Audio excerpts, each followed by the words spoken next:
প্রথম আলোর প্রধান শিরোনাম, জনপ্রতিনিধিকে ইচ্ছেমতো বরখাস্তের সুযোগ রেখে দিচ্ছে বিএনপি সরকারও, স্থানীয় সরকার। বিশেষ এই প্রতিবেদনটিতে বলা হয়, অন্তর্বর্তী সরকারের সময়ে বিশেষ পরিস্থিতিতে করা অধ্যাদেশ রেখে দিচ্ছে বিএনপি, যদিও গুরুত্বপূর্ণ সংস্কার সম্পর্কিত অধ্যাদেশ তারা রাখছে না। খবরটিতে আরও বলা হয়, আইনে সংশোধনী আনার আগে জনপ্রতিনিধিদের অপসারণের স্পষ্ট শর্ত ছিল। অন্তর্বর্তী সরকারের সময় বিশেষ পরিস্থিতি ও জনস্বার্থে অপসারণের সুযোগ তৈরি করা হয়। দ্বিতীয় প্রধান শিরোনাম, হাম পরিস্থিতি, 2 দশকে দেশে হামে সর্বোচ্চ মৃত্যু, বেশি মৃত্যু হারও। প্রতিবেদনটিতে বলা হয়, দেশে হামে মৃত্যুর হার ছিল 10 লাখে 1%, এখন তা বেড়ে হয়েছে 16.8%। আর 20 দিনে সন্দেহজনক হামে 98 শিশুর মৃত্যু হয়েছে। গতকাল প্রধানমন্ত্রীর সঙ্গে ব্যবসায়ীদের বৈঠক হয়েছে। এ নিয়ে প্রকাশিত খবর, প্রধানমন্ত্রীর সঙ্গে বৈঠক, ব্যবসার নীতি সিদ্ধান্তে বেসরকারি অংশগ্রহণ চান ব্যবসায়ীরা। জ্বালানি পরিস্থিতি নিয়ে খবর, গ্রীষ্মের আগেই লোডশেডিং শুরু। প্রতিবেদনটিতে বলা হয়, চাহিদার চেয়ে দ্বিগুণ উৎপাদন সক্ষমতা থাকলেও জ্বালানির অভাবে বিদ্যুৎ উৎপাদন করা যাচ্ছে না। এতে গ্রীষ্মের আগেই শুরু হয়েছে লোডশেডিং। এটি সহনীয় রাখতে জ্বালানি সাশ্রয়ে নানা পদক্ষেপ নিচ্ছে সরকার। জ্বালানি সংকটের প্রেক্ষাপটে আরেকটি খবর, জ্বালানি পরিস্থিতি, আজ থেকে নতুন সময়ে অফিস ব্যাংক, মার্কেট বন্ধ সন্ধ্যা 6টায়। কেরানীগঞ্জে অগ্নিকাণ্ডের ঘটনায় শেষ পৃষ্ঠায় প্রকাশিত খবর, গ্যাস লাইটার কারখানায় আগুন, মৃত 6। খবরটিতে বলা হয়, বেলা 1টায় আগানগর ইউনিয়নের কদমতলীর ডিপজল গলির একটি কারখানায় এই অগ্নিকাণ্ডের ঘটনা ঘটে। খবরটিতে আরও বলা হয়, অগ্নিকাণ্ডের সময় কারখানার প্রধান ফটক তালাবদ্ধ ছিল বলে অভিযোগ করেছেন শ্রমিকরা।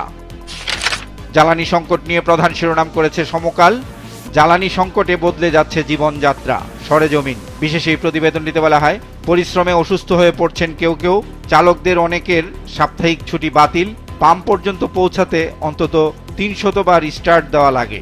রাজধানী সহ বিভিন্ন এলাকায় হামের সংক্রমণ বাড়ছে। এ নিয়ে প্রকাশিত খবরের শিরোনাম, উচ্চ ঝুঁকিপূর্ণ 30 এলাকায় আজ থেকে হামের টিকা, হামের লক্ষণ নিয়ে আরও 6 শিশুর মৃত্যু, হাসপাতালে ভর্তি 787 জন। সরকারি কর্মকর্তা কর্মচারীদের বেতন কাঠামো নিয়ে খবর, প্রস্তাবিত বেতন কাঠামো নিয়ে নির্দেশনা চায় অর্থ মন্ত্রণালয়। সরকারি কর্মচারীদের নতুন পে স্কেল ইস্যুতে প্রধানমন্ত্রীর সঙ্গে বৈঠক আজ। আন্তর্জাতিক প্রসঙ্গ, ইরানে হামলা, যুদ্ধবিরতির প্রস্তাব প্রত্যাখ্যান ইরানের, হুঁশিয়ারি ট্রাম্পের। খবরটিতে বলা হয়, বিধ্বস্ত যুদ্ধ বিমানের ক্রুকে খুঁজছে যুক্তরাষ্ট্র ইরান, উদ্ধারে অংশ নেওয়া 2টি মার্কিন ব্ল্যাক হক হেলিকপ্টারে হামলা, যুক্তরাষ্ট্র ইসরায়েলের 160টির বেশি ড্রোন ভূপাতিতের দাবি। জুলাই সনদ ও গণভোটের রায় কার্যকরের দাবি নিয়ে আন্দোলনে নেমেছে 11 দল। এ নিয়ে শেষ পৃষ্ঠায় প্রকাশিত খবর, 11 দলীয় ঐক্যের হুঁশিয়ারি, সংসদে না হলে রাজপথে ফয়সালা, জুলাই সনদ ও গণভোটের রায় কার্যকরের দাবি। দেশের বিভিন্ন এলাকায় তাপপ্রবাহ চলছে। এ নিয়ে প্রকাশিত খবর, 15 জেলায় বয়ে যাচ্ছে মৃদু থেকে মাঝারি তাপপ্রবাহ। খবরটিতে আরও বলা হয়, আগামীকালের পর বৃষ্টির দেখা মিলতে পারে, চলতি মাসে একাধিক তীব্র তাপপ্রবাহের পূর্বাভাস। যুগান্তরের প্রধান শিরোনাম, তামাদি হচ্ছে জনগুরুত্বপূর্ণ অধ্যাদেশ, রাজনীতিতে কালো মেঘ। খবরটিতে বিশেষ সংসদীয় কমিটির প্রধান অ্যাডভোকেট জয়নুল আবেদিনের উদ্ধৃতি দিয়ে বলা হয়, কোনো কিছুই বাদ নয়, সংশোধন হচ্ছে। আর সুজন সম্পাদক ডক্টর বদিউল আলম মজুমদারের উদ্ধৃতি দিয়ে বলা হয়, সংস্কার নিয়ে সরকারের আন্তরিকতা প্রশ্নবিদ্ধ।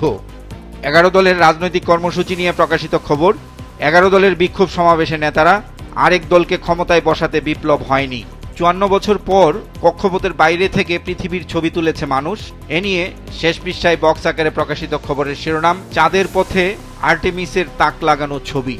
সাফ অনূর্ধ্ব 20 ফুটবলে টানা দ্বিতীয়বার চ্যাম্পিয়ন হয়ে গতকাল মালদ্বীপ থেকে দেশে ফিরেছে বাংলাদেশ দল। হাতিরঝিলের এমফি থিয়েটারে সম্বর্ধনায় সিক্ত হয়েছেন বিজয়ীরা।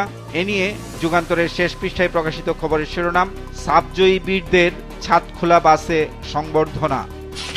কালের কণ্ঠের প্রধান শিরোনাম, কঠিন সময়ে বড় বাজেট, আয়ের সুযোগ কম, থাকবে ব্যয়ের চাপ, বাজেট 2026-27। প্রতিবেদনটিতে বলা হয়, বাজেটের আকার হতে পারে 8,83,000 কোটি টাকা, আর মোট রাজস্ব আয়ের লক্ষ্য 6,36,000 কোটি টাকা। শীর্ষ 9 ব্যবসায়ীর সঙ্গে প্রধানমন্ত্রীর বৈঠক নিয়ে দ্বিতীয় প্রধান শিরোনাম, বিনিয়োগ বান্ধব পরিবেশ ও জ্বালানিতে গুরুত্ব। আইসিইউ সেবা নিয়ে শেষ পৃষ্ঠায় প্রকাশিত খবর, জনবল সংকটে রাজশাহীর 6 জেলায় আইসিইউ সেবা অচল। খবরটিতে বলা হয়, রোগীর তীব্র চাপ পড়ছে রামেক হাসপাতালে, রামেকে আরও 3 শিশুর মৃত্যু। এর পাশাপাশি স্বাস্থ্যমন্ত্রীর উদ্ধৃতি দিয়ে প্রকাশিত খবর, হামের জরুরি টিকাদান আজ থেকে। রাজধানীর ফুটপাত ও সড়ক দখলমুক্ত করতে অভিযান চালিয়ে যাচ্ছে ঢাকা মেট্রোপলিটন পুলিশ। এ নিয়ে প্রকাশিত খবরের শিরোনাম, সড়ক ফুটপাত দখল মুক্তির অভিযান, ডিএমপি। খবরটিতে বলা হয়, অভিযানে এরই মধ্যে রাজধানীর অনেক সড়ক ও ফুটপাত দখলমুক্ত করা হয়েছে। 4 দিনে 87 জনের কারাদণ্ড।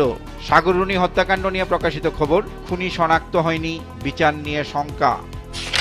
আমার দেশের প্রধান শিরোনাম, জাতীয়তাবাদী সংস্কৃতি মন্ত্রীর মঙ্গল শোভাযাত্রা প্রীতি। খবরটিতে বলা হয়, সংস্কৃতি মন্ত্রণালয়ের পুরনো সাংস্কৃতিক আগ্রাসনের ছায়া, ভারতমুখী সাংস্কৃতিক কূটনীতি ও তোষণ। এতে আরো বলা হয়, ভারতীয় বয়ান ও শিরক অভিহিত করে হেফাজতে ইসলামের পাল্টা কর্মসূচির হুঁশিয়ারি। দ্বিতীয় প্রধান শিরোনাম, একের পর এক মার্কিন বিমান ভূপাতিত করছে ইরান। খবরটিতে বলা হয়, ইরানের আকাশ দখল নিয়ে ট্রাম্প হেক্সেথের দম্ভ চূর্ণ। অফিসে উপস্থিতি নিয়ে শেষ পৃষ্ঠায় প্রকাশিত খবরের শিরোনাম, সরকারের কড়া বার্তায় প্রশাসনে কাজের গতি বৃদ্ধির আশা। বিশেষ এই প্রতিবেদনটিতে আরো বলা হয়, সচল হচ্ছে বিভিন্ন মন্ত্রণালয়ের ডিজিটাল হাজিরা মেশিন, কাজের গতি বেড়েছে, দাবি সচিবালয়ে কর্মরতদের। রাজনৈতিক প্রসঙ্গ, 11 দলের বিক্ষোভ সমাবেশে এটিএম আজহার, সংবিধান সংস্কার করে নতুন দেশ বিনির্মাণ করতে হবে। কোরবানি ঈদের পর কাউন্সিল করার সিদ্ধান্ত বিএনপির, স্থায়ী কমিটির বৈঠক। খবরটিতে বলা হয়, নির্বাচনী বাকি প্রতিশ্রুতি বাস্তবায়নের উদ্যোগ। আর মির্জা ফখরুলের উদ্ধৃতি দিয়ে জানানো হয়, সরকারের 47 দিনের কর্মসূচি পর্যালোচনা ও মূল্যায়ন করা হয়েছে। সংস্কার প্রচেষ্টা নিয়ে প্রধান শিরোনাম করেছে আজকের পত্রিকা, সরকারের উদ্যোগে সন্দেহে বিরোধীরা। প্রতিবেদনটিতে জামাতের সহকারী সেক্রেটারি জেনারেল আব্দুল হালিমের উদ্ধৃতি দিয়ে বলা হয়, দলীয় স্বার্থে সরকার গুরুত্বপূর্ণ অনেক অধ্যাদেশ বাতিল করতে যাচ্ছে। আর স্থানীয় সরকার মন্ত্রী ও বিএনপি মহাসচিব মির্জা ফখরুল ইসলাম আলমগীরের উদ্ধৃতি দিয়ে বলা হয়, মানুষের স্বার্থে গণতান্ত্রিক সংস্কার নিশ্চিত করতে তাদের প্রতিশ্রুতি অটল। দ্বিতীয় প্রধান শিরোনাম, শিল্পোদ্যোক্তাদের সঙ্গে বৈঠক, বিনিয়োগের বাধা কাটাতে উদ্যোগী প্রধানমন্ত্রী। শেষ পৃষ্ঠায় আইনমন্ত্রীর উদ্ধৃতি দিয়ে প্রকাশিত খবর, জুলাই সনদের সঙ্গে গণভোট বাতিল হওয়া না হওয়ার সম্পর্ক নেই। জ্বালানি সংকট নিয়ে দেশ রূপান্তরের প্রধান শিরোনাম, চ্যালেঞ্জ মোকাবেলাও বড় চ্যালেঞ্জ। জেলা প্রশাসক ও জেলা পরিষদে নিযুক্ত প্রশাসকদের কাজ নিয়ে শেষ পৃষ্ঠায় প্রকাশিত খবর, উন্নয়ন ও জাতীয় স্বার্থ, জেলা প্রশাসক ও জেলা পরিষদে ক্ষমতার সমন্বয় করবে সরকার। খবরটিতে বলা হয়, ফ্যামিলি কার্ড, কৃষক কার্ড, জ্বালানির ব্যবহারে তড়িৎ সিদ্ধান্ত নিতে হবে, জাতীয় গুরুত্বপূর্ণ ইস্যুতে বিভেদ চলবে না। কালবেলার প্রধান শিরোনাম, কার্যকরের আগেই সিন্ডিকেটের কবলে সুপ্রিম কোর্ট সচিবালয়, শঙ্কিত বিচারকদের একাংশ।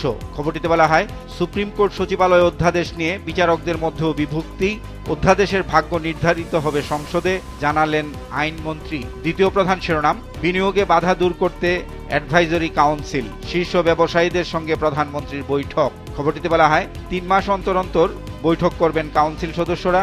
প্রধানমন্ত্রীর কাছে নানা সমস্যার কথা তুলে ধরেছেন ব্যবসায়ীরা। অন্তর্বর্তী সরকার প্রশ্নে শেষ পৃষ্ঠায় প্রকাশিত খবর, ডক্টর ইউনূস ও আসিফ নজরুলকে মাঠে চান নাহিদ। খবরটিতে বলা হয়, দেশের পরিস্থিতি নিয়ে তারা উদ্বিগ্ন। অন্তর্বর্তীকালীন সরকার ইঞ্জিনিয়ারিং করে বিএনপির হাতে ক্ষমতা দিয়ে চলে গেছে। এখন মূল অধ্যাদেশগুলো বাতিল করার সিদ্ধান্ত নিচ্ছে দলটি।